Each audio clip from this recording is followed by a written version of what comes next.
లోతైనటువంటి హైందవ భక్తి, ఏదో ఆషామాషిగా ఇది కాదు. కాబట్టి నేను ఆ దేవతల్ని వదిలిపెట్టడానికి ఇష్టపడలే. అందరిలో ఒకరిగా యేసు ప్రభుని యాక్సెప్ట్ చేశాను. ఫస్ట్ క్రిస్టియన్ మీటింగ్స్కి వెళ్ళినా కూడా అందరూ పడుకున్న తర్వాత లేచి నా లింగాష్టకము, నా హైందవ ప్రార్థనలు చేసుకొని పడుకునేవాడు. అంతర్పించి అయితే ప్రభు నాతో మాట్లాడాడు.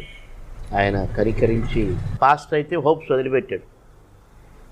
నేను వాదించేవాడిని, తండ్రి అయిన దేవుడు ఒకరున్నారు కదా, నేను కొలుస్తున్న ఇదివరకు కొలుస్తున్న దేవుడే అని నేను అనుకుంటున్నానని చెప్పి ఇంకా ఆయన వదిలిపెట్టేశాడు.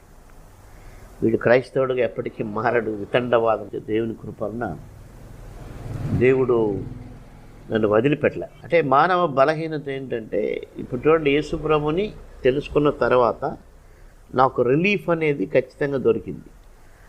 అయితే కూడా నేనేం చేస్తున్నానంటే, అందరినీ ప్రార్థన చేస్తే అందరూ తోడుంటారుగా